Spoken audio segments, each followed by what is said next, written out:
sassy, a little bit crazy, a little bit classy. We got dreams and we got goals. We're just a couple of old sassholes.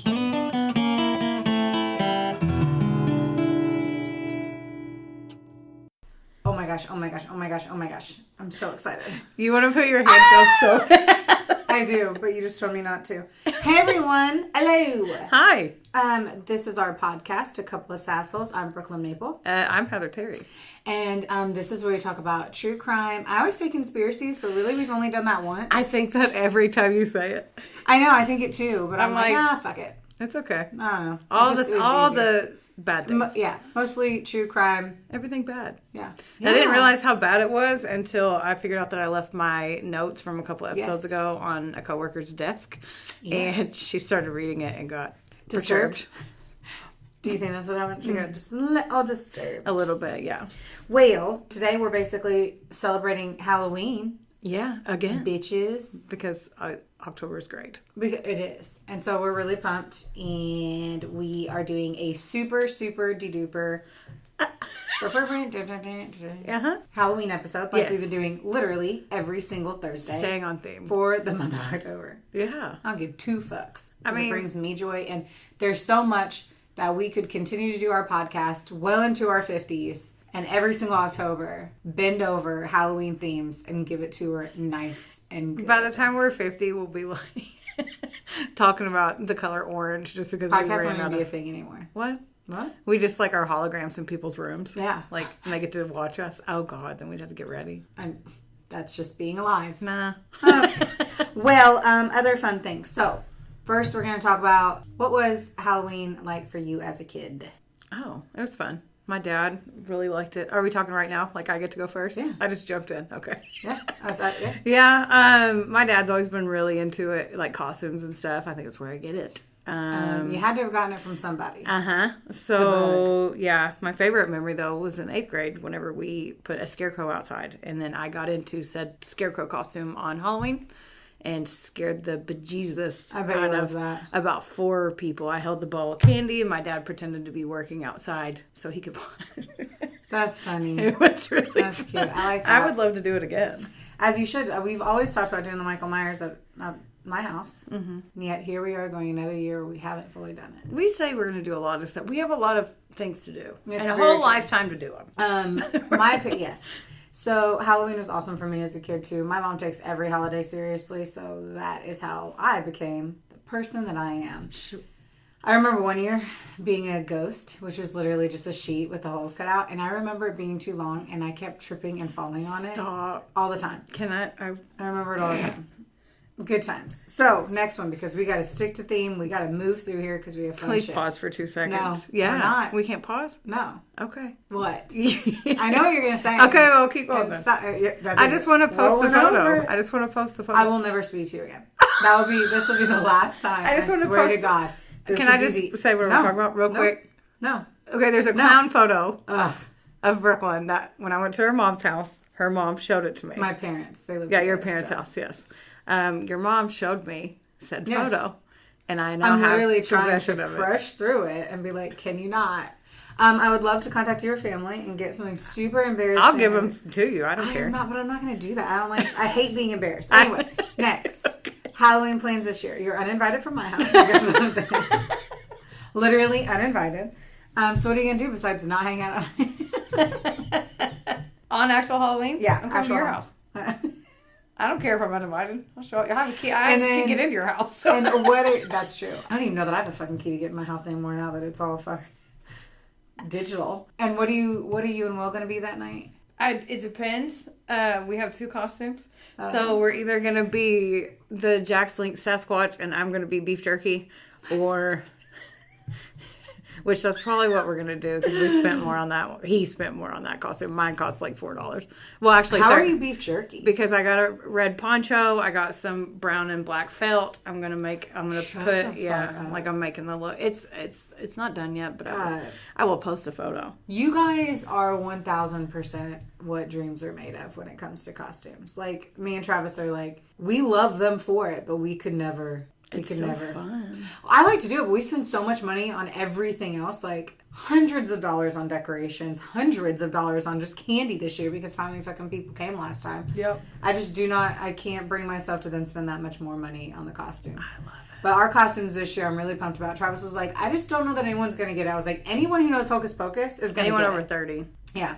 And I don't give two fucks about the people under 30 unless you listen to our podcast. You know what? I appreciate you. It's a small percentage, but there are some. Yeah. So me and Travis are going to be, oh my God, what are they? I'm trying to remember their last names. Penny and something Mitchell. Hocus Pocus 1 and essentially 2. It's the house that the Sanderson sisters go into. Where she says master. Yeah. And so dance. Travis is going to be, the devil, and I'm going to be in my pajamas with curlers in my hair, and I can't wait to see how curly my hair is at the end of that. It's going to be a good time. Still a reason why we're going to have some really, unless it's cold, it's going to really fucking suck because it's literally soaked pajamas and a very light robe. It's going to be fine. I'm very excited for us to post our work costume. Yeah, that's got to be secret. Yep. We can't tell anyone because they're not yet. Yes.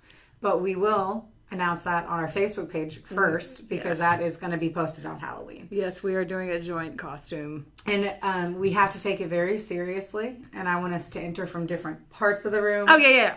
Oh, it's all happy. Yeah, we're going to plan it out. Yeah, I'm very excited. Yeah. Good times. Do you want to drink yet? More than fucking anything, Becky. I'm not over here holding out on you. Yeah, you are. She came and set up the room. And then... Did you hear all that effort that I made? You said she came and set up the room. And then she hid the drinks. So tell me, what's up with the drinks? What's in that bag? Isn't that a Nelly song? I don't know. Yes, you do. Yes, you do. After you. All right, pick a number. I know. Sorry. We have to start standing up when we do it.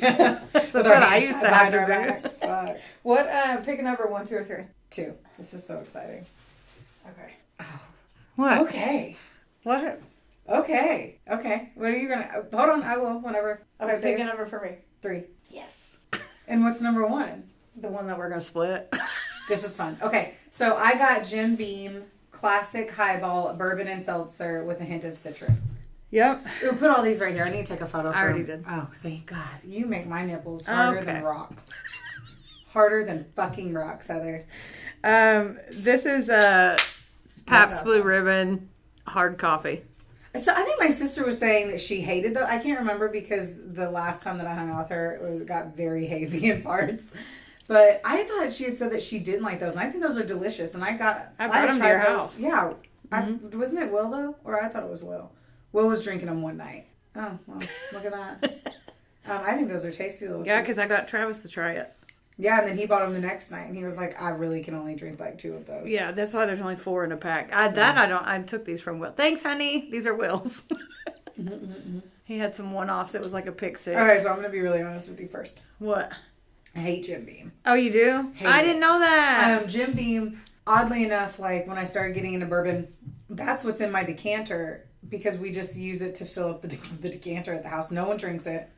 My dad was like, I cannot drink. I was like, why don't you drink Jim Beam? He was like, it makes me mean. And I was like, oh shit, I had no idea.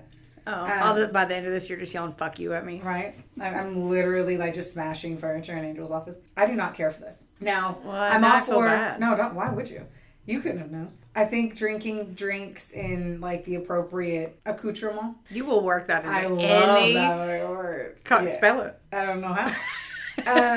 I think. It would taste different if it was I wasn't drinking like a seltzer because I don't feel like a classic highball is highballs like giraffes. You're a twat.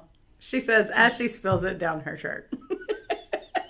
Aggressively down my shirt. Yeah. Not sort of kind of it's all the way through to my sports bra. Good times. Good visual for the listeners. Oh God. Well, mine's good. So do you want to try mine? Tastes like watered down bourbon. Watered down shitty bourbon. No, I do not. I tried it at the house. I appreciate it, but no. Hey, it's okay. You're the one who brought it. Do you want this one? The Old Smoky yeah, Moonshine. let's try that one and put it right here because once we start going, actually, yeah. Blackberry lemonade from Old Smoky. We're just going to have a hangover. We're just going to give ourselves a hangover on 3 miscellaneous beverages. A hangover. I haven't tried that one. Whoa. A lot of flavor. Why are you holding it like that? I was looking for the cowbells, man. That's a lot of flavor. Very flavorful. Blackberry lemonade. It's delightful, but there ain't no way in hell there isn't Kool-Aid levels of sugar in there. Oh, that's pretty good. Yeah. But yeah, I could have one. Yeah. So we'll just leave that over here. I say that every single time I was editing something. I'm like, every single time, I'm like, welcome to a 12-pack. Every time. Yeah. Like, I've not once. It's because we're picking one-off drinks. Like, literally. We're not buying it in a 12-pack. And then we're like, I couldn't drink more than one. No wonder, bitch. You're supposed to go to the gas station or the liquor store, buy one of these, and then drive home drinking it. Drinking and driving, guys. I'm kidding. It's a road soda. Anywho, I don't drink and drive. I learned when I was 19 and got a DUI I shouldn't do that. So don't drink and drive, people. Lyft or Uber home. Okay, so let's talk about Halloween. Let's do some fun facts. Are you ready for some fun facts? Because this girl right here. Yeah, I screenshotted mine. Cool. Yeah. So, did you guys know, everyone in this room, that Halloween is even older than Christianity itself? It is more than 2,000 years old. What? Yeah, so it all started as a pre-Christian Celtic festival called Samhain, which I've talked to you about Samhain before. Yeah, which means summer's end. It's held around the 1st of November. The feast recognized the last day of the fall harvest and spirits crossing over, since they believed the veil between the living and the spirit world grew thinnest at that time. And so people in Ireland, the United Kingdom, and northern France used to ward off ghosts by lighting sacrificial bonfires and, you guessed it, wearing costumes to trick the spirits, according to history.com. Huh. Yes. That's cool. Do you want to toss one at me? Yeah. What do you think that the top Halloween candy is? Ooh, Snickers. You know, you would think so. I would have said Reese Cup. But no, the top one, Skittles. Isn't that weird? That is weird, and now I want Skittles. Says the bite-sized fruit candies outranked M&M's, Snickers, and Reese Cups according to 11 years of sales data from CandyStore.com. So even candy corn made the top 10. Gross. It also ranks among the worst Halloween candies according to CandyStore.com survey. That's really... The candy corn that's being procured out there is to go into a fucking craft made by one of these motherfuckers that I follow on Instagram. Making me feel like I'm less of a human by not creating artwork with shitty tasting candies. Okay, well let's jump back on that and talk about trick-or-treating. It has also existed since the medieval times. Taking candy from strangers on one night a year, and one night only, isn't a new tradition. Back then it was known as guising in Scotland and Ireland. Young people dressed up in costumes and went door to door looking for food or money in exchange for songs, poems, or other tricks they performed. Wait. Today, the tradition has morphed into children getting to get dressed up and asking for candy. Hardly anyone performs for their candy these days, but a simple thank you will go a long way. Oh, no. Now, I also heard, too, that the trick-or-treat, that the tricks were like, that where the phrase trick-or-treat came from was because they would literally fuck up your house. Like, if you didn't give them something, they would egg you. Well, if the kids at your house don't dance and or sing a song, no candy. You can tell now them I will. I believe my it. big beef jerky ass will tell You know what used to piss me off so bad in Miami is A, I would only get 3 trick-or-treaters, and B, they wouldn't be dressed up. It would be a 17-year-old in my outfit and just walk up and have like a fucking pillow case. I fucking hated it. Anyway. That's annoying. Toss me another one at you. Okay. Toss me another one at you. I That was makes no... I was going to let you have it. Oh, well, I appreciate it. Okay. So you Fucking probably cock. Sorry. We both keep kicking a part of this desk. And I just did it for the umpteenth time. So sorry. Please continue. I like how you're holding your hands in prayer I at me so you don't talk with them. Yes. Okay. So you probably already know this, but Disney almost made Hocus Pocus completely different. Like a completely different movie. Which I didn't know that. You did not? I didn't either, actually, before I read this. So, it says Everyone's favorite Halloween movie didn't turn into the icon it is today almost. The original title was Disney's Halloween House and had a much darker and scarier script, according to IMDb. And not only that, but Leo DiCaprio almost played Max, but he couldn't because he was making What's Eating Gilbert Grape, which is an awesome movie. Wow. That's So he almost played... Well, must be a bummer bear who actually played Max Dennison and then continued to be nothing. Ooh, but you know what I mean? I'm yeah. not talking shit. If Max Dennison came up to me and was like, hey, I'd be like, hey, daddy. My apologies. I was in love with him. Who wasn't? Yeah. Him and his dreamy eyes. His love of Yabos.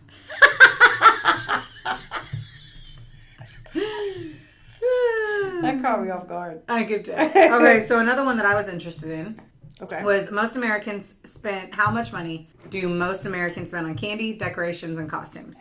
Of course. Yeah. Are you talking in Terrytown or are you talking in the normal place? Most Americans, honey. Not in Terrytown or Maple Manor. Yeah. Probably more Maple Manor-y, I feel like. Because I live in Deer Valley and there's a lot of fucking just like me there. So many of us put our money where our mouth is when it comes to loving Halloween. The largest share goes toward candy, with 95% picking up the sweet stuff, 75% planning on buying decorations, and 65% shopping for costumes. Overall, Americans spend on average $1,048 on winter holidays in 2019. If you're wondering why we all tighten our belts and our wallets in January. $1,048 on winter holidays. That includes Christmas. But does that like Christmas gifts though? No. It's just the decor for it, and I spend way fucking more than that. I was thinking you do. I decorate myself. Yes, and I decorate every room of the house. Yeah. See? Do you have any other ones? No, I just did 2. Okay. I grabbed that with 7th one. I just want to make sure it wasn't. Making sure I understood the assignment. Yeah. May I go first? That was very polite. Do you want to rock, paper, scissors? No, I'm kidding. You go first. I ask nicely. All right. You can go first. I don't care. I got this from Wikipedia only because all the facts were there. I think this really wraps itself around into a really fucked up bow. So I'm going to tell you guys the story of the true Candyman, or the man who killed Halloween. What's his name? Oh my god, that scared me. I'm going to be lit up when I tell my story. So can't wait. All right, picture this. It's Halloween circa 1974. Okay. Everyone is still smoking cigs in restaurants. Serial killers are still getting their rocks off. Wait, is this your writing? This is me. I was like, does Wikipedia say No, I'm not reading Wikipedia. I wrote it. I love it. Sorry. All right, let me go back. Yeah. Start so over. Everyone... All right, everyone. Okay. Picture this. Okay. It's Halloween circa 1974. Everyone is still smoking cigs in restaurants. Serial killers are still getting their rocks off. And when children disappeared, it was because they ran away from home. You're dressed in your favorite outfit and are just running amok all throughout your neighborhood. Times are still good. Unless you're Ronald Clark O'Bryan. He is an optician,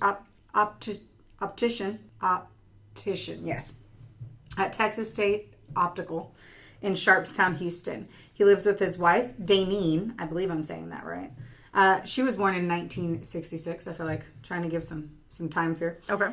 In a cute little neighborhood, in Deer Park, Texas. They have a daughter named Elizabeth. She was born in 1969, and their son, Timothy. This is 1974, so we're talking 5 to 8 years old, including Timothy. He is currently $100,000 in debt. So he creates a plan to help solve his woes. On Halloween in 1974, O'Bryan takes his children trick-or-treating in a Pasadena, Texas neighborhood. O'Brien's neighbor and his 2 children accompany them, and they go to one house where the person just doesn't answer the door. Of course, the kids get antsy and they decide to run ahead to the next home while O'Brien decides to stay behind. He eventually catches up to the group and he produces 5 pixie sticks, which he would later claim was given to him by the occupant that never answered the door. Oh. At the end of the evening, O'Brien gave each of his neighbors two children a pixie stick, and one to Timothy and Elizabeth. He then also bumps into another kid that he recognizes from church, and he gives that kid one too. So before bed, Timothy does what all little kids do. And he's like, Dad, Papa. You're killing me. Sorry, you're so funny right now. I'm good. No, it's so good. Okay. Okay. I'm like, you're telling me a bedtime story. Okay, I know, it's wild. Okay. So he asks for one of his treats. And according to his father, he chooses his stick. The pixie stick. Now, he has trouble getting the powdered candy out of the straw. So his dad helps him loosen the powder. After tasting the candy, Timmy's like, his name's Timothy, but I'm going to call him Timmy now. Yep. He complains that the taste is really bitter. And his dad's like, no, don't worry about it. Here's some Kool-Aid. Just wash it down. Immediately, he begins to complain that his stomach hurts. And he runs to the bathroom where he begins to vomit and convulse. O'Brien later claims that he held Timothy while he was vomiting and the child just went limp in his arms. What? He died on his way to the hospital less than an hour after consuming the candy. So Timmy's death from poisoned Halloween candy fucking made everyone trip balls. Well, yeah. This guy is originally the guy who created the urban legend that there were razor blades in your candy. What? Because of this right here.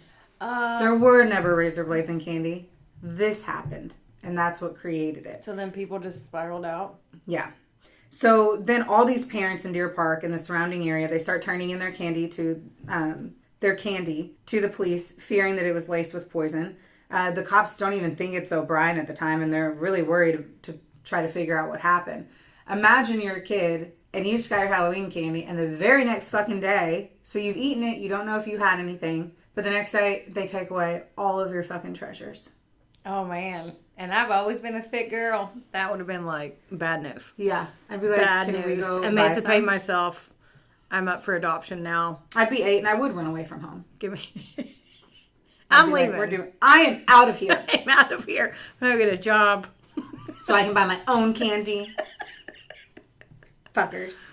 So they don't think it's O'Brien until they get the autopsy back. Oh, no. So they find out that the pixie stick, which I'm going to apologize because we're going to say pixie sticks, the brand. Do you guys want to play a drinking game? 2,452 times. Drinking game. Pour that seltzer. Every time. Not the Jim Beam one, apparently. Get ready to chug that. Chug it like it's a pixie stick. You look so serious. So the pixie stick had been laced with a fatal dose of potassium cyanide. So 4 of the 5 pixie sticks that O'Brien had claimed he had received 4 of the 5 pixie sticks that he said that he had received that were recovered from the authorities from the other children, none of them who had consumed the candy. Thank fucking God. So his kid ate, or one of his kids. One of his kids ate one. But the other 4 pixie sticks were... So they got to... Sorry, I'm skipping. Yep, we're going to get there. So the parents of the 5th child were fucking freaking the fuck out because they couldn't find it. Like, the cops came to their house, was like, your kid had one of the pixie sticks. And they're freaking out. I know. Yeah. They sprint up the stairs. Keep this shit. They open up I should have printed larger. That's what I do. I know you're right. So peep this shit right there. Okay. They run upstairs and find their sweet baby nugget asleep, holding the motherfucking pixie stick. They eat it? No. He couldn't get the stupid fucking thing open. Because he opened it and resealed it. Yes. So all 5 of the pixie sticks had been opened with the top 2 inches refilled with the cyanide powder and closed with a staple. A staple? A staple. Wow. That's... No. Mm-hmm. That's suspect as motherfucker. They don't get it. I mean, yeah. Maybe now, but maybe not in That's such a kid thing to do, to fall asleep with candy in your hand. Yeah. Like, you know how many times I've fallen asleep with like a White Claw in my hand? I say it's a kid thing and I'm an adult, but... Yeah, well, or like chips. The only things at your that house, age are like a snack. Exteriors. Like if I fall asleep on your couch with a snack. I've done that before. That's good. Mm-hmm. I'm glad. So according to the pathologist who tested the pixie stick, the candy consumed by Timothy contained enough cyanide to kill 2 adults. Why did he go so hard in the paint? While the other 4 candies contained enough to kill 3 to 4 adults. Why so much? I don't know. That's crazy. It also implies that a very small amount of cyanide can kill somebody. Well, in all the movies, they put them on the necklaces and then bite through it. Like if they need to die real quick, like Spies. You've never seen a movie that has that? I'm taking a drink right now as I stare at Heather and I'm like, what? I know, you're looking at me. Maybe The Walking Dead, I saw that. Yeah, they have like a necklace and one of the pearls is like cyanide and they can bite through it if they're like, where were you on August 12th, 1942? And they're like, you'll never take me alive. I'll never tell. You're right. You tell her. Oh, I think, what's with the sexy guy, the American guy? That narrows it down. American Hero. Not Russell Crowe. No, the sexy guy with the big ass pecs and he has a little circle disc. What? I don't know. I want to Red, white, know. and blue. Oh, God. what? You don't know either. I know. What is Google for me. Sweet God. I don't have my phone. It's the Marvel, one of the Captain America. There we go. So, as we move on, O'Brien initially told police that he couldn't remember which house he got the pixie stick from. By the way, I have now said pixie stick. I literally say right there.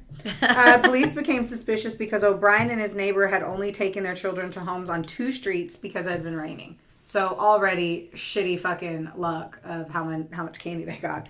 Their suspicions totally start to increase after they learned that none of the homes that they visited had given out any fucking pixie sticks. Oh, no. He picked such a rando candy, too, but, like, they go through all the neighborhood and they're like... To powder it and then stay. Yeah, but, like, here's... I would still have, like, the bags. Here's what the candy I had. Like, this guy did not... I don't know. I get what he thought he could get away with. Yeah. And we'll go into a little bit more. But it's like, you really didn't fully think it through. No. Yeah.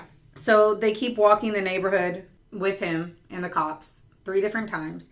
And he finally leads them to the home where no one had answered the door. O'Brien claimed that he went back there before catching up the group. He said the owner of the home did not turn on the lights, but he did crack the door open and hand him 5 pixie sticks. That's so shady. He claimed, right? Why would you take Just crack the door. Here, take these. Ignore the staples. It's fine. Like, what the... And then you're like, oh, here, eat these. Here you go, guys. 1, 2, 3. What the fuck? And 1 pixie stick is not big. Anyway. No, I know that would do nothing. He picked the dumbest. Like, if you put that in a Reese pumpkin, I'm out. Yeah. I'm out. Well, they didn't have those. But you're right. I'm saying. Mm-hmm. So he claimed to have not only... that he didn't see the man. He only saw his arm, in which he described it as hairy. This is so stupid. I know. This hairy arm shadow man. Yep. With his staples. Well, it gets better. Does it? It does. Okay. Because the home was owned by a man named Courtney Melvin. And Melvin was an air traffic controller at the William P. Hobby Airport. And he didn't get off of work until 11 o'clock that night. With his hairy arm. Did you know that was one of the most stressful jobs? What? Air traffic controller.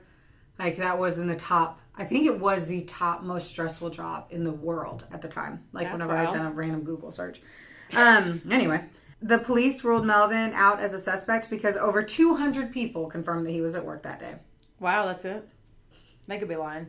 All 200. There's that conspiracy theory you were talking about earlier. Right? How can 200 people see you? It's a lot. I mean, with his hairy arms. Just waving them around on that runway. Like a fucking ape. Is that... Just guiding them in, guiding them home. They're like, look for the hair. Yeah. Okay. So as their investigation progressed, police learned that Ronald O'Bryan was over $100,000 in debt, which is equivalent to $550,000 in 2021. I love that you did that. Thank you for that. I did not. Wikipedia did. Well, thank you, Wikipedia. Yes. So that's fucking crazy. He also had a history of not being able to hold a job. In the 10 years preceding the crime, he had held 21 different fucking jobs. Who hires... Okay. 70s. There's no, like, Google somebody's name and be like, wow, they've been fired from 21. I promise I was the CEO of Panda Express. I want Chinese food. Okay. At the end of his arrest, he was suspected of theft at his job at Texas State Optical and was close to being fired. His car was about to be repossessed. He had defaulted on several different bank loans, and the family home was about to be foreclosed on. They also discovered that he had taken out different life insurance policies on his children in the months preceding Timothy's death. Sketch. So in January of 1974, he took $10,000 out, which is equivalent to about $55,000 in life insurance policies on both of his children. 1 month before Timothy's death, he took out an additional $20,000, which is, $100,000 on both of his children, despite the objections of his life insurance agency. And so then in the days preceding his death, O'Brien had taken out almost another $20,000. So just letting them do it. Yeah. They used to let people do it. So they said in total, it was about $60,000 in life insurance policies, which was like, what is that? Like $120,000. Yeah. So where the fuck was his wife in this? She maintains that she didn't know anything about the insurance policies on her children's lives, which this is the stuff that just fucking blows my mind, because how easy is it for all of these things to happen in your home with your children and nobody knows? insert in the bitches with the munchies. Oh, yeah. And her fucking doctorate and shit. I don't get it. So the police also learned that on the morning after Timothy's death, Motherfuck had called his insurance company to, one more time, the morning after his son died in a tragic way that would be considered murdered by a stranger. He calls his insurance company and asks when he's going to get his money. Okay, he's dumb. Capital letters. Why not be patient, you fucking twat, is what I wrote. You dumb fuck. I mean, you absolute dumb fuck. It's like so robbing a bank and the next day buying a fucking Ferrari. Yeah. And you work at McDonald's. Crush that analogy. I swear. So the cops find out that this bitch visited a chemical supply. Like, look at all the fucking evidence on him. Okay. They find out that he visited a chemical supply store in Houston to buy cyanide shortly before Halloween in 1974, which he then ended up leaving because without buying anything, because he found out that the smallest amount that you could buy was 5 pounds. They also began to suspect that he had laced the candies with poison in an effort to kill his children to collect on their life insurance policies. And they believe he gave the other children poison candy in an effort to cover up his crime. So they repeatedly questioned him, and he maintained his innocence. So this guy was willing to not only kill his own children, but also kill innocent children in order to get the fucking money. Not only that, but imagine that those families, the hysteria that he caused, and the fact that there's a huge possibility that he would have ruined trick-or-treating forever. Yeah. That we would have lost a whole holiday from him. Because he was broke. Yes. But there's more to fucking poke into this shit. All I see is the word twat and yes, it's jumping out at the page. So the police never figure out when or where he ended up buying the poison. But he was arrested. The Sam's Club place.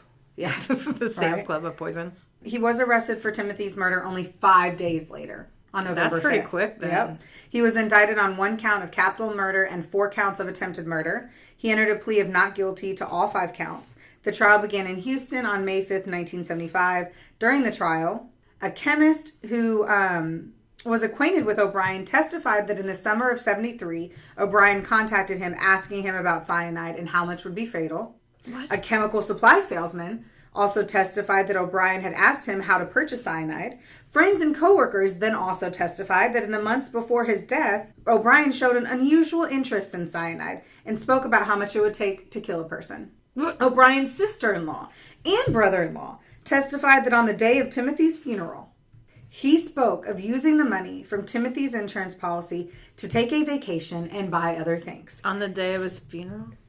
Okay, so this is the shit that burns my fucking biscuits so hard.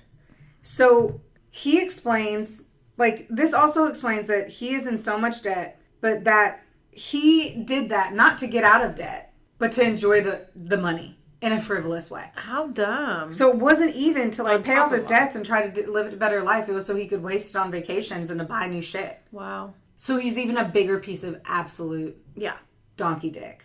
Donkey dick. None of that would have mattered, that he killed for the debt relief program, but yeah. His wife also rejected the claim that Timothy chose the pixie stick, stating that his dad had in fact forced him to choose the fucking candy. So he's like, eat this one. Mm-hmm. Yeah, who picks a pixie stick? Nobody. Yeah, no one. His defense basically drew upon the decades-old urban legend concerning a mad poisoner who hands out Halloween candy laced with poison or needles or candy apples with razor blades inserted. These stories have persisted despite the fact that there's no documented instances of strangers poisoning Halloween candy. The only instance of someone dying from Halloween candy is this. Did the kid die? He did die, yes. Never mind. Sorry. Don't, you get scared. I was like, dude, he died on the way to the hospital. Yeah. The case and subsequent trial garnered national attention, and the press dubbed O'Bryan the Candyman. On June 3rd, 1975, a jury took 46 minutes to find O'Bryan guilty of capital murder and 4 counts of attempted murder. The jury took 71 minutes to sentence him to death by electrocution. Shortly after he was convicted, his wife filed for divorce. She later remarried, and her new husband adopted her daughter, Elizabeth. Here's the other thing that's crazy, is he was trying to kill both of his fucking kids. Could you imagine being like Timothy's the only one that asked for Could you imagine being candy. the girl, though? No. My dad wanted to kill me, too, and then she lost her brother on top of that. No. And then the mom, no. Nope. What about the neighbor kids? That would still be Yeah, I'd be like, dude, Luckily, I don't like fucking pixie sticks. Yeah. That would have never been eaten. He could have killed a dad. Mm-hmm. A fucker. Anyway. Fucker. At the time, men sentenced to death under Texas law were confined to a unit, whatever. According to the Reverend, who was a former chaplain who worked at the Texas Department of Criminal Justice, he was shunned and despised by his fellow death row inmates for killing his child and was absolutely friendless, and I quote. Good. The inmates reportedly petitioned to hold an organized demonstration on O'Brien's execution date to openly express their hatred of him. So the day he was supposed to die, they were like, we hate you. Yeah, we should probably get this club together and we can band together and we can have a party. Yeah. Now, I could go, originally, his final execution date was set for August 8th, 1980. There's like 6 different times that they changed the date. At one point, the date was moved, and the judge scheduled it specifically on October. This was the 3rd date after all of them had kept getting moved. Was October 31st. Shut up. Of 1982. It would have been the 8th anniversary of the crime. Yeah. He offered the judge to personally drive O'Brien to the death chamber. It would have been the first time ever that Texas would have executed somebody by lethal injection. That's some Texas bullshit. Like, that's some Texas justice. Like, the judge is like, no, let me take you. So they keep pushing all the shit. Like, their attorney keeps trying to, like, figure out how they're going to get off. The 4th day was scheduled for March 31st of 84. Brian's lawyer sought a 4th stay on the basis that lethal injection was a cruel and unusual punishment. On March 28th, a federal judge rejected the request, and shortly after midnight on March 31st, O'Brien was executed by lethal injection at the Huntsville unit. His last meal consisted of T-bone steak, medium to well done. He couldn't even fucking eat a steak, right? French fries with ketchup, whole kernel corn, sweet peas, lettuce and tomato salad with egg and French dressing, iced tea, sweetener, saltines, Boston cream pie, and rolls. Okay.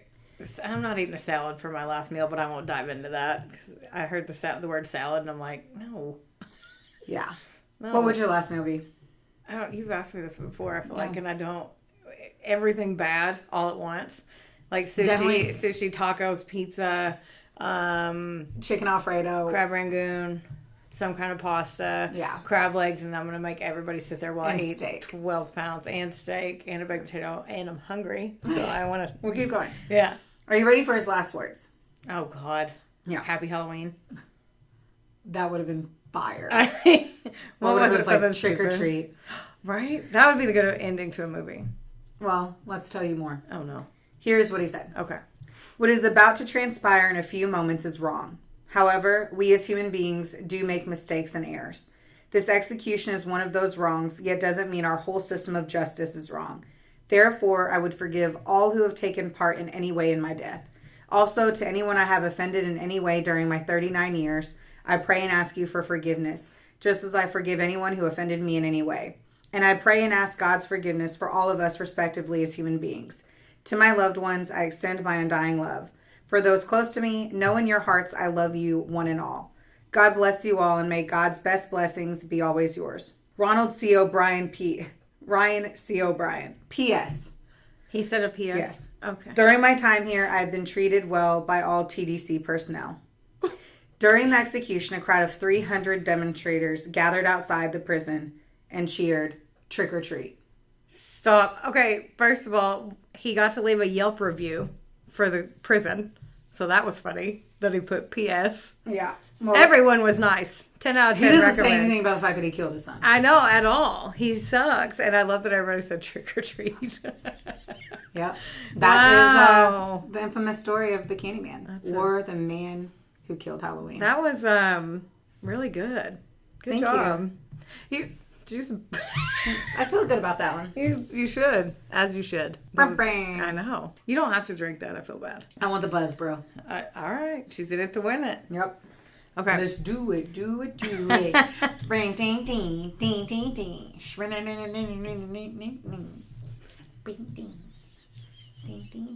Okay.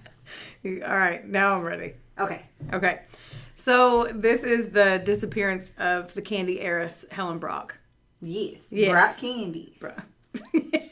To stay on candy themed, because that's what we were doing. Can we get those Thanksgiving ones again? Oh, Yeah, it was fun. It was fun, yeah, because Brock's now makes nasty candy corns for sport. Yeah. So. And they're awesome. I'll order them right now. Okay. Well, I'm going to talk while you got them from Schmamazon, right? Yeah. I'm going to talk while you Okay. do that. The sources are Wikipedia, an article from ABC7 investigative team in Chicago. My Favorite Murder did episode 292 on this. Yeah, they did. Our sexy bitches. And then YouTube. Okay. So there's going to be a lot of like jumping back and forth. So you can. Good. I can't wait. Yeah. I'm ready to, what did you say in the last one? You were like, I didn't look into it further. Just fucking stay. What was it? You told me you were like, just keep up. Just keep up. I'm like, Mama Reedy. Okay. So February 17th, 1977. Ooh, real quick. Yes. I want to make sure for people who don't know Brock's candy in general. So Brock's candy is like your. Huh? Okay, keep going. Oh, you talk about which candies it is? I mean, you can talk. So it's your classic candies, like the spearmints, the butterscotches, the cinnamon things. They keep it pretty basic. Yeah, they're like your Meemaw candy. Mm-hmm. Like if it was found at the bottom of your Meemaw's purse, Brock's made it. Okay, sorry. Okay, so February 17th, 1977, widowed heiress Helen Brach. She's 65 years old at the time. And she was known around Chicago as the Candy Lady because she inherited the Brach Candy family fortune. She had an appointment for a regular checkup at the Mayo Clinic in Rochester, Minnesota. So she's so loaded at the time. There's 6 Mayo clinics. She gets to go there just for her regular, like we go to urgent care. She goes to the freaking Mayo Clinic. So once she gets a clean bill of health from them, she walks through a tunnel out of the clinic. Apparently up north they have those to protect people from the elements. Yeah. So she goes through that to go to her hotel. She goes to the gift shop at the hotel. She buys a few things. So you know she has money because ain't nobody buying shit in a hotel. She apparently bought...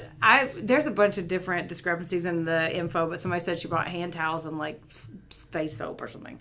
So at the hotel gift shop before she catches her flight back to Chicago. So the cashier that was ringing her up, and apparently she wasn't going fast enough because she said, "Please hurry and finish wrapping. My houseman is waiting." That's what she told the cashier. Are those her final words? The houseman, which is apparently just like a butler kind of, but the controller of everything house related, as you'd imagine. His name was Jack Matlick, and he managed her 7-acre estate in Glenview, Illinois. So when Helen's at her house, he lives there on the estate with her. It's like 18 rooms or some shit, so it's huge. And then when she's gone, him and his wife live in another property that she owns, like another farm. Okay.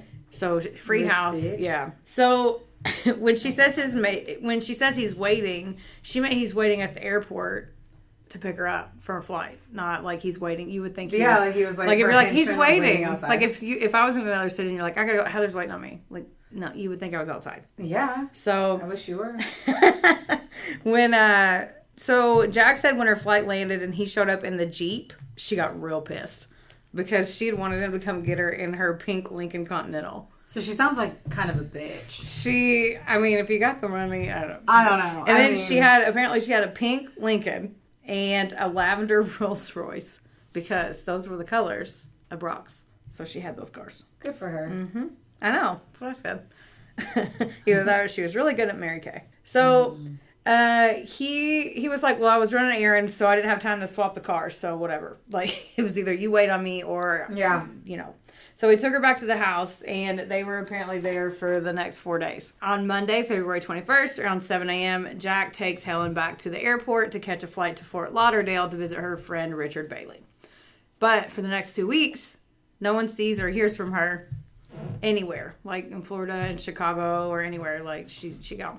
So, March 2nd, Jack Matlick, that's so hard to say. How long was this? March 2nd? 2 weeks. Okay. About 2 weeks. Damn. Yeah, everybody's like, oh, she's with you, she's with you. Yeah, so Jack goes and files a missing persons report at the police department. Or they were like, she's a bitch. Stop. I hope she's with her. I don't give 2 fucks. Okay, a little bit about Helen. So, Helen was born Helen Voorhees, like Jason. Jason Voorhees from Jason. My middle finger right now. Yeah. From my nails, my Halloween nails. She was born on November 10th, 1911, in a small farm community in Ohio. There's not really a lot about her early life. She married her high school sweetheart when she was 17. They got divorced 4 years later. So, shocker, a 17-year-old getting married didn't last forever. Wasn't written in the...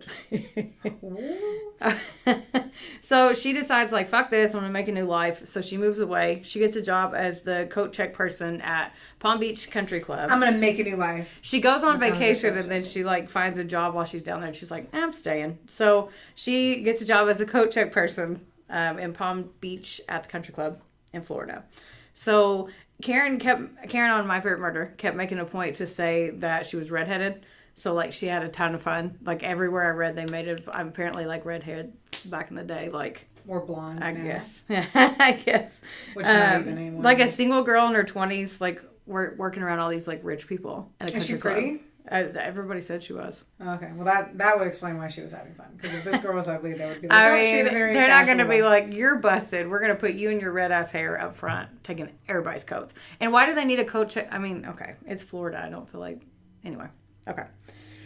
So, she works there forever. Like, she had a large time, I guess. So, around 1950, she's 39, still working there. And she met Frank Brach. So, she made enough money to live a good life for 20 years. Mm-hmm. Okay. Yep. All right. So, she met Frank Brach there. He was a regular. He was 59 at the time, so 20 years older than her. And he had just retired from Brach's Candy. Could you fuck someone 20 years older than you if they were a millionaire? Billionaire? Yeah. Me too. I was like... Me too. I like how you moved the number up, and I was like... Well, because I don't know how much... I'm pretty sure they have, like, a shit fuck ton. Like, not just a millionaire. Well, he was the heir, like... Yeah. And 59 isn't even, like, saggy ball time yet. Saggy ball time. Yeah. Like, it's not... That's, like, 72, like... Bleh, okay, I don't want to think about saggy 70s. Balls. Reminds me of, like, 65 plus, I would guess everything is melting to the ground. Oh, God. You're welcome. Ugh. Why did you just do that to me? Suck. It's like... That's what I do. Testicle hacky sack. I literally go up to your cage every day and I rattle the fuck out of it. You really do. I'm awesome as I can. That's okay, the listen. friend I am. That's how you are. So the history of Brach's, and this is why it's relevant whenever I said I was doing this story, and you were like, that's not even... No, I didn't say that. I was just... That's not what I... Everyone who does not live in our life. You said... You were like, well, I didn't understand where it fit in. And you I asked the knew that question. she was a can... Well, because I had said, I was like, oh, can we go more Halloween themed? And you were like, well, fill in the blank. Yep. So, okay, E.J. Brach and Sons Candy Company was opened in 1904 by Emil J. Brach. He invested his whole life savings to start this up, which was $1,000 back in the day. So right now it'd be about $25,000. Okay. So he started a small candy stand in Chicago, and they called it Brach's Palace of Sweets. So he figured out that baking the caramel was way better if you broiled it. Baking it was way better than broiling it. Okay. So everyone else was broiling it, so his tasted different, and then people went nuts over that. So they kept getting bigger and bigger, and then eventually his son Frank took over the business and thought a lot bigger than his dad. There's no quiet way to do the papers. I'm just going to embrace it. So Frank decided to invest in some high-tech equipment and got production costs down to 20 cents a pound, and everybody else's was 50 cents. So obviously they were cheaper, so their sales went through the roof, and it tasted better. Way to go. At their peak, they ran the largest candy manufacturing plant in the whole world and made up for 2/3 of all bagged candy sales in the United States. Motherfucker. So it's not... Everybody was out there with them little fucking cinnamon drops. Cinnamon discs, that's what they are. Oh, cinnamon discs. Ooh, it tastes like Fireball. Okay. Or cinnamon. Okay.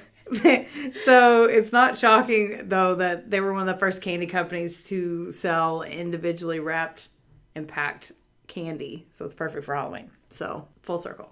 Yeah, got it. I've got it. Yeah. So they were also the first to make fall-themed candy, like candy corn. Like, do you like... I am bummed I couldn't find it? a Thanksgiving... I think we tried it on the podcast at the beginning of the year, didn't we? I don't know. This is actually episode 25, if you don't count just the tips. So I'm thinking just like way in the beginning of the year, because I feel like we had leftovers from Thanksgiving because you brought it over. And then remember we had it in the tray and we had that brunch, that murder themed Oh yeah, brunch, somebody ate it. And the kids came over Yeah. and got handfuls of it. They're like, at "This our is-" murder themed brunch, everyone. And they were like, Oh, I didn't know that. And one of them started crying. for my birthday. I think it was Travis Housley's daughter. Noni started crying. She was like, meh. I mean, I about cried too when I ate it. I don't know. I don't didn't think we hate 'em. recorded it, but I don't think we did either, but maybe we should. I couldn't find it on Amazon, but maybe we should try. Okay, so in 1958, they came out with that Pick-a-Mix. So the big candy bins where you just pay by the pound and you go with the scoop. Kind of like you did with the Lint's chocolate in Nashville. And then I will do with the Lindt chocolate again in Nashville this year. Got it. When I spent A trash $40 bag full. It was a good value. It was $25 for like 100 pieces. And a good value. I think the Lindt, that's my favorite. Yep, it's good. Good shit. Okay, so in 1966, when Frank's ready to bounce, he sold the company to American Home Products Corporation for $136 million, which in today's money is over $1.2 billion, according to the internet. Okay, so back in. So then everything's right. When Helen and Frank met, he was actually still married to his second wife, and they weren't doing well. So allegedly, he waited until his divorce went through to propose. Which is what everyone says. That's what they said. His ex-wife filed that she was the reason why they were getting divorced, but he told her it was on the rocks. So I swear, it would be really hard for me to not gut Travis like a fish, or Will for that matter, to pick a coat check bitch. I'd be like, so she's not even... It's one thing if it was like some strong, powerful, like fucking female and like equivalent in any way, shape, or form. But it's like, oh no, she's just at the country club and grabs my jacket and the balmy 60-degree... Fuck that. Okay, so they quickly got married after that and began their life. Apparently they were like really happy, but she started living her best life real quick, obviously. I mean, who wouldn't? Coats, clothes, flashy jewelry, everything, like the whole nine. Everybody was like, yeah, she was new money, like for sure. So they got an estate in Glenview, Illinois, which is north of Chicago. They rented a home in Palm Beach so they could go there and be like snowbirds so they didn't have to be cold. No. She's like living the flashy life. So she really loved furs, which they made a point to keep saying that, but it was odd because she was so like about animal rights. Apparently not. But apparently, I don't think back then it was linked. Like, it was like, oh, save the dogs. Not like, but we can wear a panda suit. You know what I mean? Like, I don't feel like it was linked. There's no way PETA... I need to know when I don't PETA know. started. Yeah, look that up. So... What year did PETA start? Oh, you're just asking. I just didn't. Okay. Well, 1980. Yeah, so this was before that. So... I didn't know. So, in 1970, at 79 years old, Frank died after they'd been married for 20 years. Aww. Yeah. So I wrote, since they were smart and didn't have kids, Helen is sitting there on this huge pile of money and like all this extra time. So she got involved in a lot of animal charities. She founded the Helen Brach Foundation, and that gives grants to animal rights activists and organizations, welfare causes, all that stuff. So she donated a fuck ton of money to the Chicago Zoo, so much that they named the primate house after her, which is like my dream. So it's the Helen Brach Primate House. It's still like that now. I read it. Like I looked up today because I wanted to know. Good for you. It's still today. Good. Yeah, I think it's cool. A lot of people said that Helen was quirky, but she was like loaded and flinging her money around, but at least it was to good causes. So people really didn't talk shit about it. She was obsessed with her two dogs. And guess what their names are? Cinnamon and butterscotch. Close. Candy and Sugar.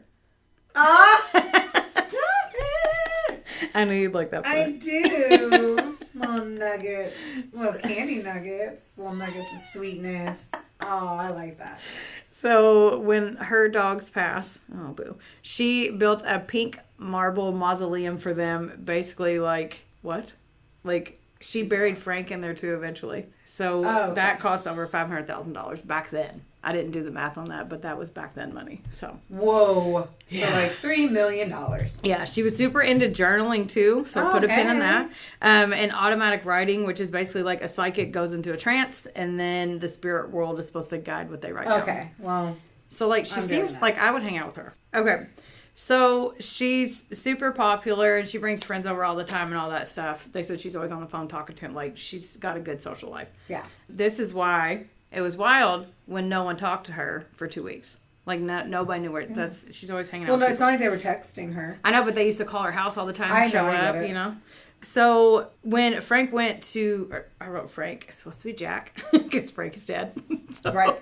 When Jack, the houseman, went to file the missing persons, they turned him away because they weren't blood relatives. So he called her brother Charles, who was the only one left. Yeah. And he was in Ohio. So he flew up, and before they went to the police station, they both went to her estate to look for clues. So, which is odd to me. Because if your sister was missing, you wouldn't be like, let's go look to the house first. You're I like, would well, be let's see, did she pack up all her shit and decide, you know what I mean? Yeah. Like, I don't know. People be crazy. I don't know. I'd go straight to the cops because I wouldn't want people to be like, well, she went to the house first. Yeah, but you're right.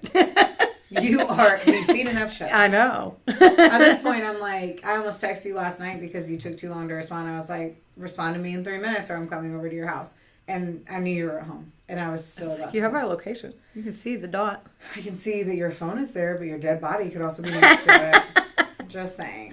Okay. So they obviously didn't find anything, but for some reason, Jack insisted that they burn all her journals because he claimed that she had told him to do that if anything ever happened to her, which is sketch. But is it? I mean, I don't know. We've talked about it. Yeah, but we're best friends. I don't work for you. And then I'm not the last person. Well, I probably would. I would totally do. If you didn't have the best friend, you have to pick the person. I guess. You know. But obviously, this sent red flags to the cops, so they started looking at Jack. They even asked flight attendants. Yeah. They asked flight attendants and all that, but no one remembers seeing her on the plane. I mean, it was 2 weeks, so who's going to remember that? No one. Yeah. I don't know if she's red hair and rich and Malavy. I don't know if she was Malavy. I mean, she sounded Malavy. She said one thing, and you're like, she's. I am who I am. I'm not apologizing. So, phone records show that when she got back from the doctor's office, there were no calls. So, Jack said that she went out to dinner with her friends over the weekend before. So they're saying over 2 weeks, no one called. Yeah, that's what she. Yeah. But then okay. What? I know you're just like, well, they were calling her and she was there. I'm like, but there was no evidence. No, no one picked up. Her friends called all the time, but during in her normal life, they called her a lot. Gotcha. So when they called, no one answered. Gotcha. Yes. Does that make sense? Sure. Okay. Okay. So over the 4-day period, when he said she was waiting on her flight to Florida, he said she went out to dinner with friends, but he didn't know who it was. And no one came forward, so they don't even know if she went out to dinner or not. A few friends said they showed up at her house to try to hang out with her, and Jack told them she was too busy packing for Florida and then sent them away. They knew she was an anal traveler, though. And so the fact that, 1, she wouldn't be packed already. She packs, super early. 2, she hadn't even booked her flight yet, which is weird. And so she's just all willy-nilly about this trip for some reason. And then just showing up at the airport to buy a ticket was, not like her at all. She also wasn't a morning person. So for her to show up at 7 a.m., they said 6 to 7 a.m. is what he said that he dropped her off. The first flight to Florida wasn't until 10, and she's loaded. So she could also, just go right, back then they were no, 9/11. Yeah. But why didn't she just have her own plane? That's what they asked on MFM too. Yeah. She's rich, why can't she just charter a plane? She chartered a plane to fly a dog that was hurt up to Chicago. Yeah. To go to her vet, but allegedly she had to go buy a ticket like a peasant. So intriguing. So she was supposed to go down there and fly to see her friend Richard Bailey, like I said. So, what, you want me to drink this? I just thought you could use a sip of a refreshing beverage. I'll take it. Okay. That was my elbow somehow making a very snap, crackly pop sound. Gross. Okay. So remember I said she was going to see Richard, right? In Florida. Yes, I remember. Okay. So I'm just making sure I said it really. When the cops reach out to Richard, though, he says he was at a hotel with some chick that weekend. So he doesn't know. Casual. And the only reason he knew she was coming down was because Jack called and said, hey, she's coming down here. That's so weird. That doesn't make any sense. And why is he at a hotel? He made it sound like he was at home in the same... I was just like, oh, me and Travis just got a hotel downtown Owensboro. Yeah. Didn't it sound like... Anyway. That's weird. Okay, so... Richard said, well, she never showed up, and then he called the house a few times, and Jack said, well, she's not here. And then he called a few more times, but he just assumed she'd moved on. Then Jack, the houseman, he's like, oh, by the way, Helen wrote me some checks. He just offers this information to the call. Oh, Helen wrote me some checks before she left, and it was over $15,000. And they're like, oh, really? So they brought in a handwriting expert, and they were like, this isn't Helen's handwriting. He's like, oh, well, she hurt her hand. Oh, so my God. He wrote it with her left hand. But they can't prove he's a lie or not. like he had an answer for I mean, everything. it's a fucking lie, though, you wingnut. Yes, you can prove it by just not fucking fuck, man. And so so that all happened, and then they do a handwriting analysis for him, and they're like, oh, that's not yours either, but they did like one test, and that doesn't really prove anything. So they also find out that during the 4-day weekend that she was allegedly there. Allegedly. There's my favorite word. Yeah. Jack had one of her rooms at the estate recarpeted, redone, and repainted while she was during that weekend. He also because he murdered her. He also receipts show that weekend he bought a meat grinder attachment for their blender. Oh, fucking cock. So like he got Jeffrey Dahmer in a Secret Santa or something. Oh my God. Fucking Dahmer. Yeah. Fuck Dahmer.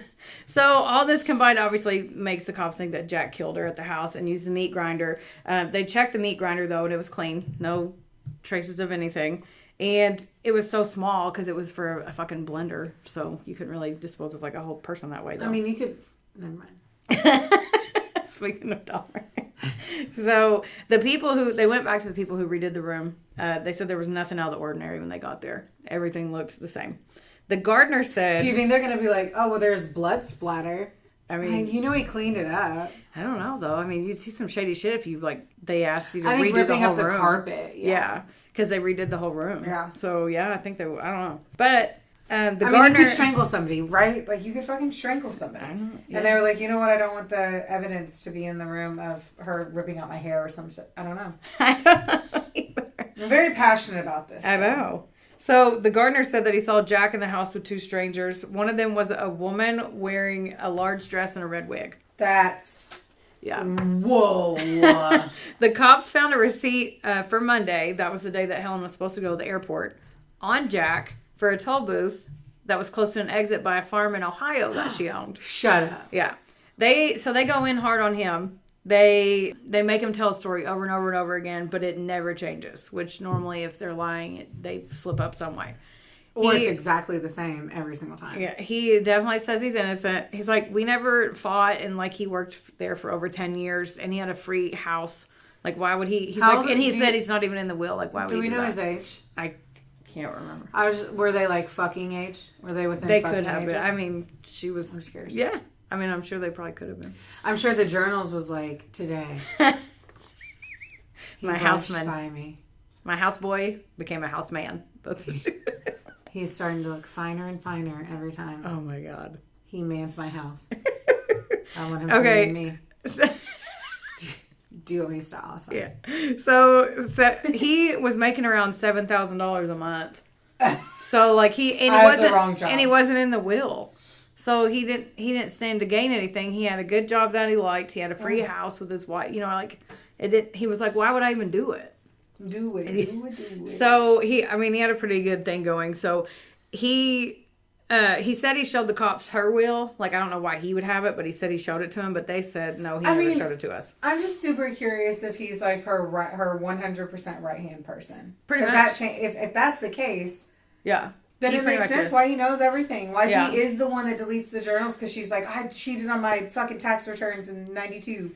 Yeah. I don't fucking know. It's good that you picked up on that. So the cops were like, dude, you're lying still. So they had him take multiple lie detector tests, and all of them were inconclusive. Okay. So he obviously got fired. By who? That's what I was wondering. I've like 3 things I read said that he got fired from, but I mean, he didn't have anybody work for him anymore. And then he had to move out of the house, but they didn't have any hard evidence, so he was free to go, and then the case went cold. They didn't have any they didn't have a body, they didn't have any hard evidence. So since there wasn't a body, there was an issue because she had a trust fund that was $120 million just sitting there. So nipples are hard again. Her accountant said he should manage it, but the bank wants to also because they were somehow involved. So the judge rules that an independent third party has to investigate, so they bring in John Mink. John asked her lawyer for the will. I love that it's mink whenever it's like a... And she likes furs. Yeah. Yeah, I never thought about that. I never did that on purpose. He asked her lawyer for the will, and he's like, no, dude, that's attorney-client privilege, and she's not declared dead yet, so you can't see it. Jack, the houseman, was questioned next, and his story didn't change. He said the will gives the money to a ton of charities and her brother, but I don't even get anything anyway. Then John goes to talk to Richard Bailey. Richard was a known show horse dealer who he had mob ties. And he had to. He was a show horse dealer? Yeah, he was basically like a gigolo and always was with older widows. So... Okay. He showed up for his interview, and he's the only one that was like, fuck you. I bet he looked real hot, too. I bet he was smoking a cigarette, and he would let it, like, hang on his lip while he spoke. Ew, like a raspy voice. I hate when people do that, too. It was real hot back then. Real hot. Yeah, so when he came in for his interview with this John Mink guy, and he just showed up with his lawyer. He's like, I'm not saying a word. Even when they said, is your name Richard Bailey? He said no comment. Like, he was that obnoxious. So John dug deeper into her spending habits, and he found out how much she was actually spending in the horse trading business. In 2 years, she spent over $250,000 on horses, which obviously that links her back to her friend Richard. This kind of sucks though for John Mink, because he was supposed to figure out about how she was spending her money, and since he wasn't sent to find out that stuff, he couldn't do anything about it. Like when he was like, that's fucked up. This is like red flag, and he can't do anything about it. He can't, because he's not supposed to report on that part. Like it doesn't matter. Yeah. So 3 years go by during this, and the judge ruled after Mink's investigation was inconclusive, they have to wait 1 more year and declare her dead if they don't find a body. So on May 24th, 1984, they finally executed her will. So her brother got $200,000 from the interest from the trust, and the rest went to charities. Whoa, because that's what her will wanted. Mm-hmm. Yep. Wow. Yeah, she was very giving. Apparently. Yeah.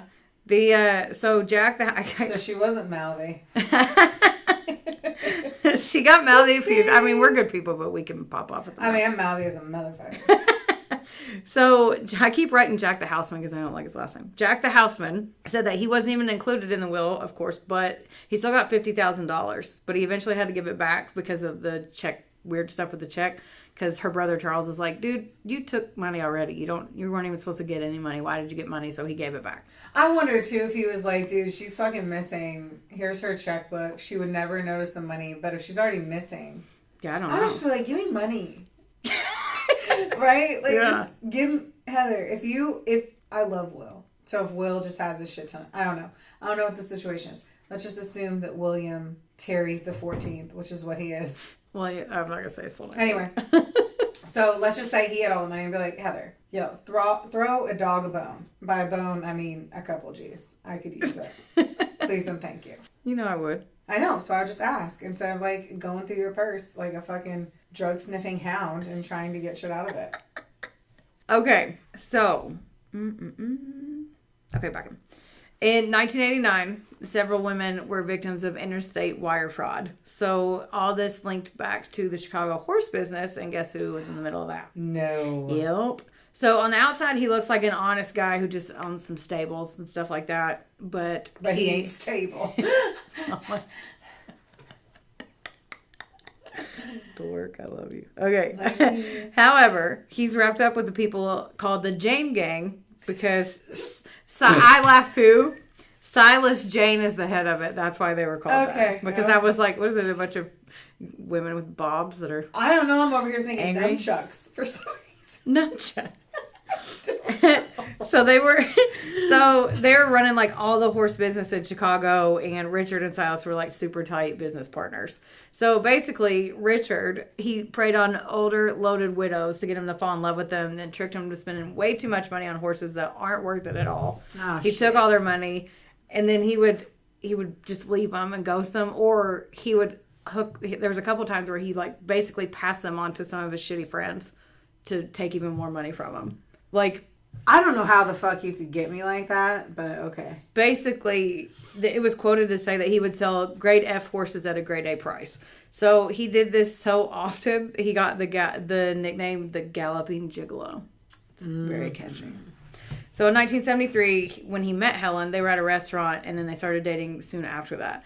And 2 years later, Helen's like, hey, I kind of want to get in the horse game. Like, he's like, you know what? That's funny that you mention it. So they've been dating for 2 years. Mm-hmm. Yeah. That's a long time. Yeah. He's like, funny that you mention it. My brother's a jockey, and he has some horses for sale. So how short was he? I don't. If his brother, his name was PJ. Oh my god! If PJ was a jockey, then he was like 4'1" and weighed 18 pounds. Like, he's on my keychain.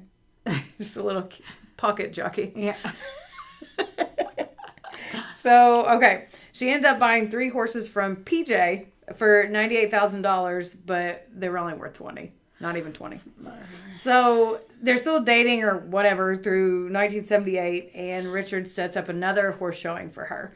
And this one, they were supposed to be worth $150,000. Helen got there and she's like, this is fucking weird. So she left early and she got her own appraiser because Richard sent her an appraiser for these horses. And the one that Richard said, he was like, hey, you should train them. They're worth it. They're great. And then so she brought in a third party behind his back, and then he was like, no, he's scamming you so hard. They're not worth it. Yep. Like, don't do that. So she's like, fuck that. So she gets real pissed because she's being conned by her boyfriend of so many years now. Yeah. Yeah. So she tells a close friend about all of it. She's like, hey, guess what? And the girl's like, cool.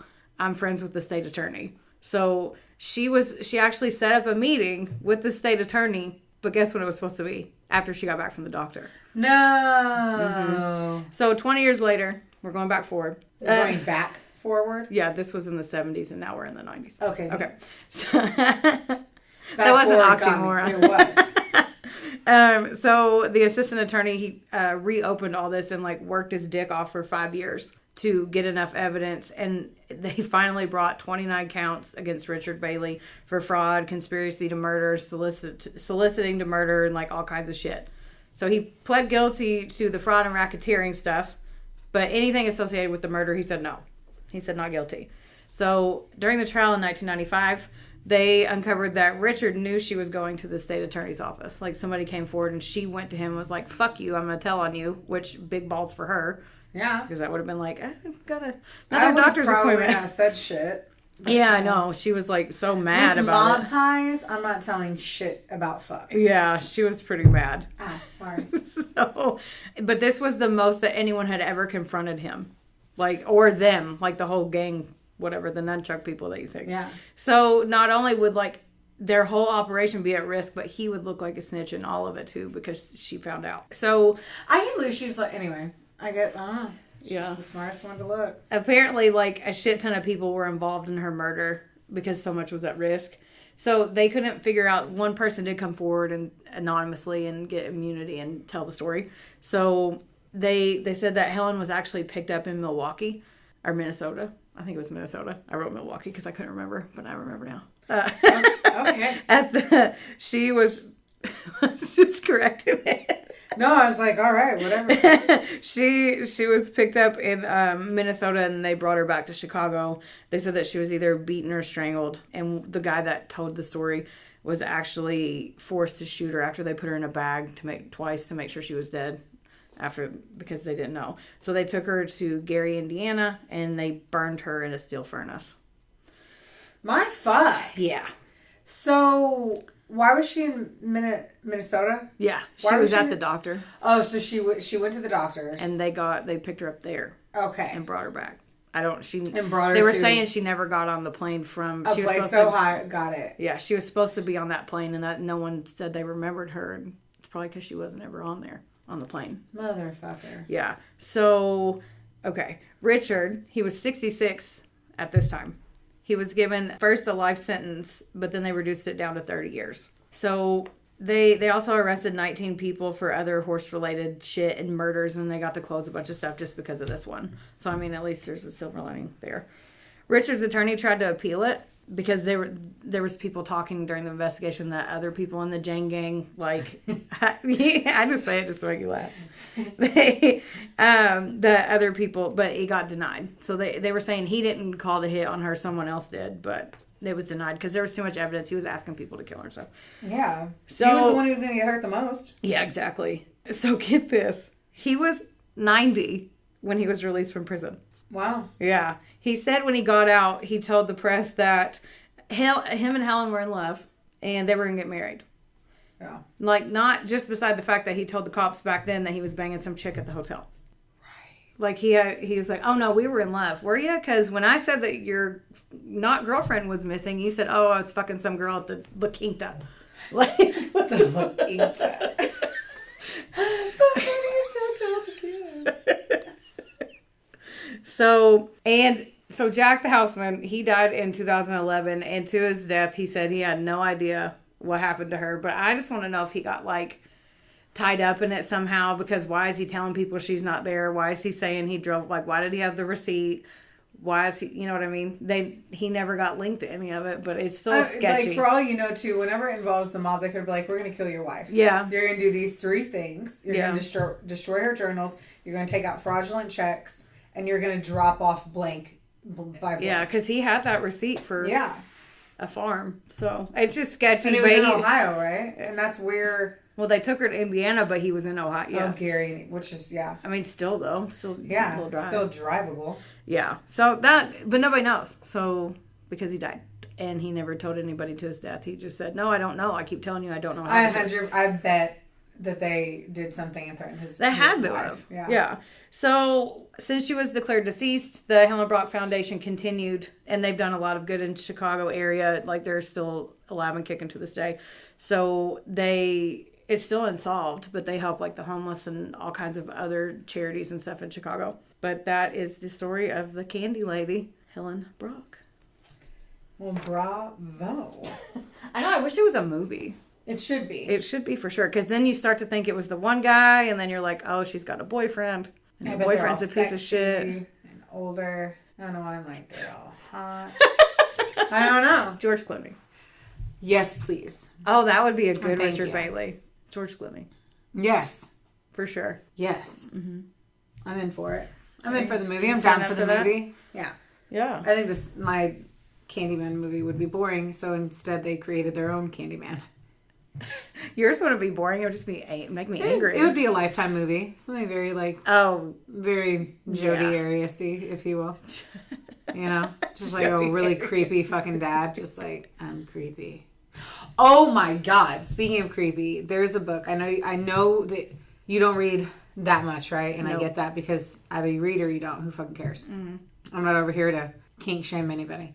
But I'm reading a book that is fucking with me so hard that I'm 25% of the way done. It is so good that you are required to read it for our friendship to continue.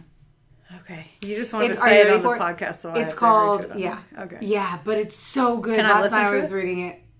No, like, just because I own the book. Like, it's a good, easy read. It's like, so it's called A Flicker in the Dark. Flicker in the Dark. No, it's terrible. It's about this girl who was 12 and she has like an older brother who was 15 at the time, and their dad gets arrested for murdering 15-year-old girls in Louisiana over the span of the summer, 6 of them. Why? Because it's just it's one of those books that I'm like, God, I want to talk to you about it.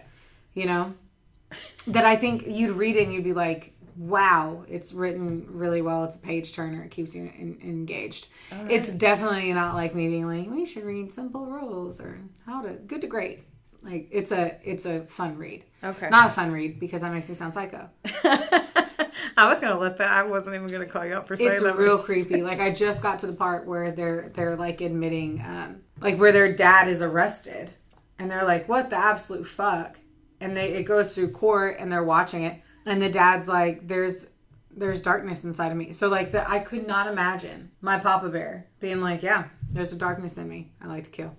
Like, what the fuck? That's weird. I hope it's turkeys during turkey season. That's what we do here. Any hooser. Just something I want you to do. Adding it to the list. Also, I'm really hating the fact that's if you kept seeing me look out the window, I was like, I'm paying attention to when the sun goes down. I'm like, it's 6:30 and the sun is basically down here. I wonder, because I'm scared of the dark and you keep looking out that window and I was like, what the fuck is she looking at? I'm watching the fucking sun go down. Oh, we just shared a sunset and I wasn't present. Sorry. Yeah, well, I can't see it. That's okay. Well, I thought that was an awesome, horribly sad story. Yeah, yours was too. Sad and stupid. Yeah. Sad and dumb. I know. Rate, review, subscribe, tell all you. I'm going to see how many times I can do that. Great. Like, oh my God, so we're going to totally be sad at the end of our Halloween themed shit. We look forward to we have one more not doing very much about Thanksgiving stuff. Well, we're recording this later on, so we're going to start hitting up. Oh, speaking of Thanksgiving time frame, we are going to take some vacations, guys. We should probably just give 2 seconds and let you know. Just process that in advance. Yeah, we're going to have to take a week off or an episode off in November. And well, I mean, there's like 10 weeks left in the year and we're taking 2 off. Y'all will be fine. We promise. Yeah. We've only taken one other one off since we started the podcast. Promise. We'll try to see if somehow it works, but at the end of the day, it's I'm saying no. Yeah, Heather's like, hell no. Well, we somehow, though we are besties, we cannot take vacations at the same time. So there's times where she's off for a week and I'm still here, and time when I'm off. And so basically it means that we have Christmas Eve to record a podcast, so it's not happening. I'm just in the car driving to Michigan. Yeah. Like, you guys hear that? Is the Bluetooth okay? So, one more thing. Yeah. Brooklyn, you turn 35 tomorrow. We are recording on the 19th. Today is tomorrow will be the 20th. I forgot about this, yes. This will come out next I cannot week. believe I forgot my birthday's tomorrow. Did you really? Yeah. Yeah, and the time I've reminded you every 2 seconds. I know, I've but in told the you. like whole, I've just been thinking about what I'm gonna do. I'm gonna go spray tan, go home, and I'm like, I need to do this and this. I have totally forgot that when I wake up tomorrow, it isn't. When you wake up tomorrow, you're gonna have Facebook notifications. Oh yay! I will be nice to you before 9 a.m., which is new for you. Brand new. I am super. For the excited record, about I'm that. just not nice to anyone before 9 a.m. Yeah. It's not like a Brooklyn attack zone.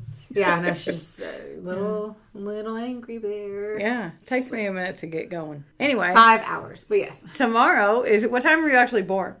I don't know, like 7:31 or something. Or something. You know, It's 7 something, 7 a.m. something. Mine was 7:58 or 8:58. Oh well, Probably 8:58. I'm used to waking up late. It's not my fault. I was born that way. Right? Love Okay, it. ready All to right. subscribe. Happy Halloween. Yeah. Theodore, can I pet that dog?